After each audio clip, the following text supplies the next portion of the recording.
किसान भाइयों, 5 दिन में साइज बढ़ाने का जो भी फॉर्मूला है, क्या ये मुमकिन है? जी हाँ, बिल्कुल मुमकिन है। लेकिन इसके लिए कोई दवाई, कोई फर्टिलाइजर, कोई कॉम्बिनेशन ही कार्य नहीं करते। तो इसके पीछे एक प्रक्रिया है, एक लॉजिक है, एक शास्त्रीय कारण है, वो ही कार्य करता है। तो उस कारण को आप अच्छे से समझ गए, उस फॉर्मूले को अच्छे से समझ गए, तो आप अपना दिमाग लड़ा कर भी अपने फलों की साइज बढ़ा सकते हो। तो आज के इस धमाकेदार वीडियो के लिए एक धमाकेदार लाइक भी बनता है। तो चलिए शुरुआत करते हैं आज की इस वीडियो की। सिर्फ 5 दिन में साइज कैसे बढ़ाए? तो साइज बढ़ाने के लिए सबसे ज्यादा महत्वपूर्ण जो होता है वो होता है आपका साइटोकाइनिन। तो साइटोकाइनिन क्या करता है? एक सेल से दो सेल, दो सेल से चार सेल, ऐसा पेशी विभाजन चलता है। तो उसी के कारण आपके फलों की साइज होती है। तो साइटोकाइनिन ये तैयार कैसे होता है, पहले तो ये जान लेंगे, फिर हम एक एक करके स्टेप आपको बता देंगे। तो साइटोकाइनिन तैयार होता है आपके जमीन में, आपके जड़ों के अंदर, फसल के जड़ों के अंदर आपका साइटोकाइनिन तैयार होता है। देखो, हम अभी भी साइज बढ़ाने के लिए फास्फोरस का ज्यादा इस्तेमाल करते हैं, फोलिक एसिड, ह्यूमिक एसिड। जड़ों का विकास करने के पीछे क्यों भागते हैं? क्योंकि जड़ों का विकास ज्यादा हुआ तो न्यूट्रिएंट का अपटेक ज्यादा होगा, ये बात तो आपको भी पता है, इसमें कुछ नई बात नहीं। लेकिन जड़ों में विकास होते वक्त आपके फसल के अंदर साइटोकाइनिन नामक कंटेंट या फिर प्लांट हार्मोन आपके जड़ों में तैयार होता है, और वही जड़ों में तैयार होने वाला साइटोकाइनिन आपके फसल के लिए भी कार्य करता है। ये बात आप अच्छे से समझ जाओ। जो तो जितना ज्यादा जड़ों का विकास होगा उतना ही ज्यादा साइटोकाइनिन तैयार होके ये आपका फलों का साइज हो जाता है। तो कुछ प्रोडक्ट ऐसे हैं कि जो रेडीमेड साइटोकाइनिन होते हैं, जिनको जड़ों में, अभी देखो कुछ जमीनें वाटर लॉगिंग कंडीशन वाली होती है, वहां पे तो आपका रूट डेवलपमेंट अच्छे से नहीं हो पाता है। तो ऐसी सिचुएशन में एक आर्टिफिशियल आपके पीजीआर आते हैं, साइटोकाइनिन आते हैं, उनका भी इस्तेमाल करते हैं, उनके बारे में भी जानेंगे। लेकिन यहाँ पे आपने एक पॉइंट तो समझ लिया कि भाई जड़ों का विकास होना चाहिए तभी साइज होता है, ये तो प्रमुख बात आपको पता चल गई। लेकिन दूसरी एक बात बताता हूँ। क्या होता है, कई बार आपके फसल के अंदर सिर्फ पत्तियां बढ़ती है, पत्तियां ऐसी बड़ी बड़ी लंबी लंबी पत्तियां हो जाती है, और आपके फलों की साइज उसकी तुलना में बहुत कम रहती है। तो ये जो रेशो रहता है, ये आपका वेजिटेटिव ग्रोथ का रेशो और ये आपका रिप्रोडक्टिव ग्रोथ का रेशो बिगड़ जाता है। मतलब क्या होता है इसका, कि आपकी पत्तियां तो बहुत हेल्दी और बहुत ही स्ट्रांग दिखता है, लेकिन फल उसकी तुलना में बहुत छोटा आता है। तो ये क्यों होता है? फसल एक समय में एक ही कार्य अच्छा कर सकती है, एक तो वो आपका पत्तियों का ही ग्रोथ अच्छा कर सकती है, या फिर फ्रूट डेवलपमेंट ही अच्छा कर सकती है। इसलिए तो कई बार आपने देखा होगा कि भाई फ्रूट डेवलपमेंट, फ्रूट साइज होने लगता है तब शूट थोड़ा सा बैठ जाता है। तो वो वही कारण होता है। तो कई फसलों में हमने देखा है कि भाई हम नाइट्रेट नाइट्रोजन डाल देते हैं, गोमूत्र हो गया, जीवामृत हो गया। यहाँ से क्या हो जाता है कि अगर एक रेशो के पार चले गए, हम एक क्वांटिटी से ज्यादा चले गए, तो वहां पे क्या होता है, नाइट्रेट नाइट्रोजन ज्यादा होने के कारण आपकी वेजिटेटिव ग्रोथ ज्यादा हो जाती है, पत्तियों की ग्रोथ बहुत एक्सेस हो जाती है, और उसी के कारण ये रिप्रोडक्टिव ग्रोथ कम पड़ जाती है। और इसके ये ऐसा रेशो रहता है ना, ये VR ratio, vegetative growth reproductive growth का रेशो, पत्तियों की ग्रोथ कम ज्यादा और फलों फलों की ग्रोथ कम, ऐसे रेशो में कितना भी जड़ों का विकास हुआ तो फिर भी कुछ फायदा नहीं, आपकी पत्तियां ही बढ़ती रहेगी। तो इस रेशो को बदलने के लिए आपको सबसे पहले इस्तेमाल करना पड़ेगा लियोसिन। अभी लियोसिन की कुछ धारणाएं ऐसी है, कुछ लोगों को लगता है कि भाई फल रहते हुए लियोसिन का इस्तेमाल कर देंगे तो लियोसिन से आपका फल का साइज भी लॉक हो जाता है। तो ऐसा नहीं है, वो टिल्ट से होता है, वेस्पा से होता है, प्रोपिकोनेजोल नामक कंटेंट से होता है, इससे नहीं होता है, लियोसिन से, क्लोरमेटेड क्लोराइड। या फिर आप चमत्कार का इस्तेमाल कर सकते हो, चमत्कार से भी आप ये वीआर रेशो है इसको बदल सकते हो। ये जो वेजिटेटिव ग्रोथ और रिप्रोडक्टिव ग्रोथ का रेशो है, ये रेशो आपको ठीक ठाक करना होगा सबसे पहले, तभी जाकर आपके फसल में साइज हो सकती है। यदि आपको लियोसिन और चमत्कार का इस्तेमाल फल रहते हुए डालने में दिक्कत लग रही है, यार डर लग रहा है, तो उसके लिए एक तो विश्वास रखना पड़ेगा, नहीं तो आपको क्या करना पड़ेगा, वेजिटेटिव ग्रोथ होते वक्त और फ्लावरिंग से पहले आपको क्या करना है, इन दो में से किसी एक पीजीआर का इस्तेमाल कर लेना है। अभी ये स्ट्रांग वाला नहीं है, इससे ये बहुत स्ट्रांग है, और ये थोड़ा उससे लाइट वाला वर्जन है। तो आपको उस ग्रोथ के हिसाब से किसी एक का चुनाव करना है, वीआर रेशो को आपको स्टेबल करना है, और इसी के साथ साथ जड़ों के विकास के लिए हमें अभी प्रयास करना है। तो जड़ों के विकास के लिए सबसे ज्यादा अहम भूमिका रहती है वो है फॉस्फोरस की।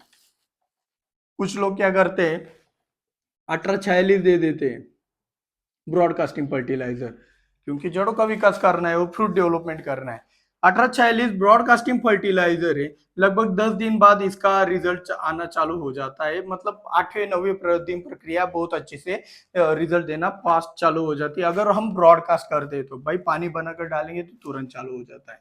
तो फॉस्फोरस देते, फॉस्फोरस के बाद अगर कोई फ्रूट डेवलपमेंट के लिए लगता है तो वो बोरान लगता है और कैल्शियम लगता है। ठीक है, तो हम क्या करते हैं कि ये बोरॉन और कैल्शियम, डीएपी दिया है, उसके 10 दिन बाद हमें लगता है कि यार कैल्शियम की भी कमी है और बोरॉन की भी कमी है, तो हम एक काम करते हैं, इसमें कैल्शियम नाइट्रेट और अपना बोरॉन दे देते हैं, जिससे और तो उसके साथ 13 045 भी देते हैं पोटेश। ठीक है, 13 045 कैल्शियम नाइट्रेट और बोरॉन दे दिया, और ये 1846 आपका पहले से जमीन में है।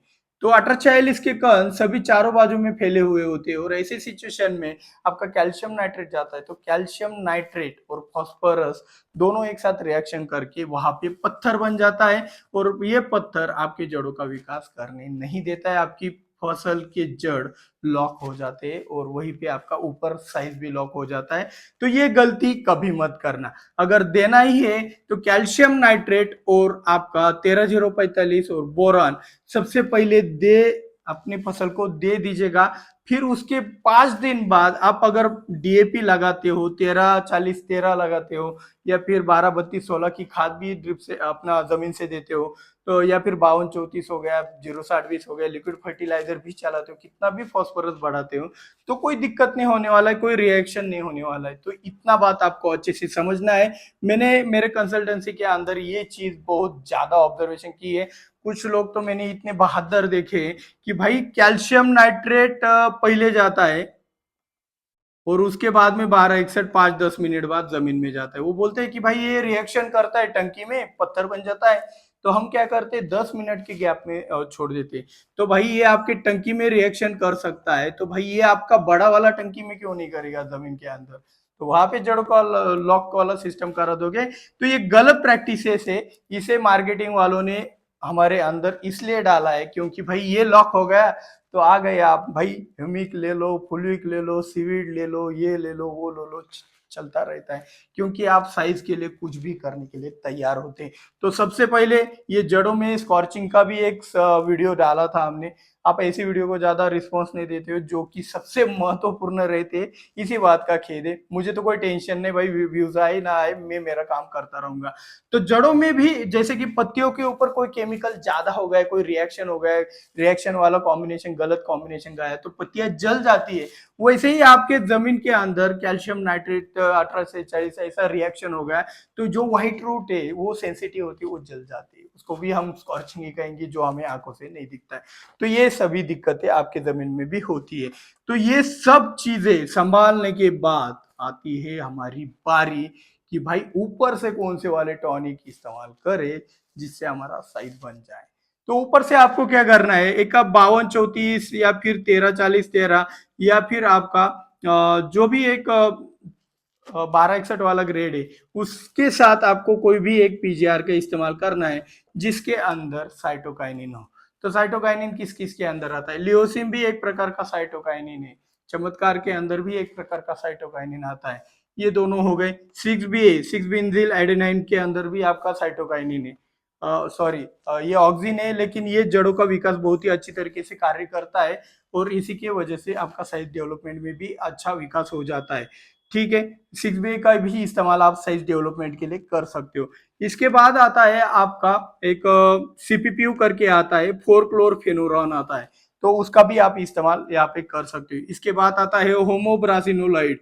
अभी होमोब्रासिनोलाइड मतलब क्या है? गोदरेज डबल डबल हम बोलते रहते हैं, तो वो वाली चीज है। इससे सस्ता सीपीपीयू है, और इससे सस्ता 6 बी का इस्तेमाल करते रहिए, आपको बहुत शानदार रिजल्ट मिलते रहेंगे।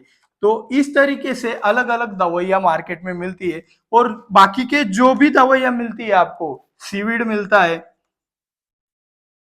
सीवीड भी मिलता है, एमिनो एसिड भी मिलते हैं।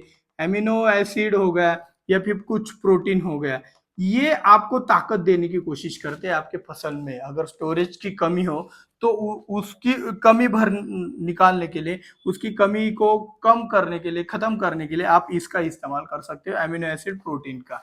मतलब आपको फॉर्मुलेशन कैसे बनाना है, एक पीजीआर लेना, एक एनपीके का ग्रेड लेना है जिसमें आपका फॉस्फोरस आया होना चाहिए 1340-13 जैसे, एक पीजीआर लेना है कोई भी बढ़िया वाला, और साथ में आपको लेना है एक आध सीवीड या फिर एमिनो या फिर प्रोटीन वाला कंटेंट। ये तीनों हो गए एक साथ और इसका स्प्रे भी हो गया तो आपका साइज डेवलपमेंट बहुत ही अच्छी तरीके से हो सकता है। यहाँ पे वीडियो लंबी हो रही है लेकिन क्या करें यार, सब बातें अच्छी तरीके से समझाना भी जरूरी है। यहाँ पे टाइम पास ना करते हुए एक महत्वपूर्ण बात आपको बताना चाहता हूँ कि यदि फसल के ऊपर कोई फंगस या फिर कीटक का अटैक हो, यदि फसल के ऊपर कोई फंगस या फिर कीटक का अटैक हो, तो ऐसी सिचुएशन में वो कीटक या फिर वो फंगस क्या करता है, आपके फसल में से स्टोरेज खींचता रहता है। ये जो स्टोरेज रहता है फसल के अंदर का, वो खिंचता रहता है, तो स्टोरेज कम होता रहता है और फसल में वीकनेस हो, तो ऐसी सिचुएशन में कितना भी ये फॉर्मूले का इस्तेमाल किया तो ये वर्क नहीं करता है, क्योंकि साइज डेवलपमेंट के लिए आपका ये 52-34 सिर्फ फसल को कमांड देता है कि भाई फॉस्फोरस ज्यादा है तो जड़ों का विकास करना है। पीजीआर तो भाई कमांड में तो स्पेशलिस्ट है, तो कुछ भी हो स्ट्रिक्टली फॉलो करना है ऐसा पीजीआर बताता है। टॉनिक तो थोड़ा बहुत आधार दे देते, लेकिन यहाँ पे गड़बड़ आपके डिसीज और इंसेक्ट के कारण होती है। तो साइज बढ़ाते वक्त आपको ये ध्यान में रखना है कि आपको जो भी एक स्टोरेज है उसका अच्छे से यूटिलाइजेशन करने के लिए आपको कीटक और रोगों का अच्छे से कंट्रोल करना है। तो अभी हम मुद्दे पे आ जाते हैं कि भाई 5 दिन में कैसे होगा। ठीक है, 5 दिन में होगा कैसे, तो इन सभी चीजों को अगर आप लाइनअप में लाके अगर यह वाला स्प्रे डालते हो 1340-13, कोई गोदरेज का डबल 6 बी हो गया है और उसके साथ तो आपका टाटा बाहर हो गया, ऐसे कोई प्रोडक्ट डाल देते हो तो आपको बहुत ही शानदार रिजल्ट मिल सकते हैं। तो यही वाला वीडियो था, मैंने सोचा बहुत ही यहाँ पे आज के इस वीडियो में आपको कॉम्बिनेशन कम और लॉजिक ज्यादा समझाए इसलिए गए क्योंकि यदि इसमें से एक भी पॉइंट अगर छूट जाता है, आपने दौड़ाया होगा कॉम्बिनेशन के लिए वीडियो, तो यहाँ पे एक बात समझ लेना कि भाई पूरा वीडियो देख लेना अच्छे से। भाई मेरे लिए नहीं आपके लिए देखना है, तो वीडियो इसलिए देखना क्योंकि इसमें से एक भी बात अगर गलत हो गई, 19-20 हो गई, जड़ लॉक हो गई, वेजिटेटिव ग्रोथ का रेशियो ज्यादा हो गया या फिर साइटोकाइनिन की कमी हो गई, स्टोरेज की कमी हो गई, तो भी आपको यही सेम प्रॉब्लम आएगा साइज ना बढ़ने का। इसके साथ साथ एक और चेतावनी लास्ट में देने जा रहा हूं कि कुछ भी हो, जब आपके फसल में फल लगते तब प्रोपिकोनाजोल यानी कि आपका टिल्ट या फिर वेस्पा जिसके अंदर भी प्रोपिकोनाजोल आता है या फिर कल्टार पेक्लोब्यूट्राजोल, इन कंटेंट का इस्तेमाल आपके अगर जमीन के ऊपर फल लगते हैं तो स्प्रेइंग के माध्यम से ना करें। अगर फल लगे हुए हैं तो इतना सावधानी आप बरतेंगे तो आपको 5 दिन में साइज बढ़ाने के लिए कुछ भी दिक्कत नहीं जाएगी, सिर्फ एक वाला कॉम्बिनेशन डाल देना है, आपका काम हो जाएगा। वीडियो अच्छा लगा हो, मेहनत अच्छी लगी हो तो वीडियो को लाइक, चैनल को सब्सक्राइब जरूर कीजिएगा। यहाँ तक देख रहे हो तो भाई इतना तो विश्वास बन गया है, तो मेरे लिए कुछ पैसा नहीं मांग रहा हूँ, सिर्फ एक शेयर कर देना किसी भी एक व्हाट्सएप ग्रुप में। मिलते हैं अगले वीडियो में। जय जवान जय किसान।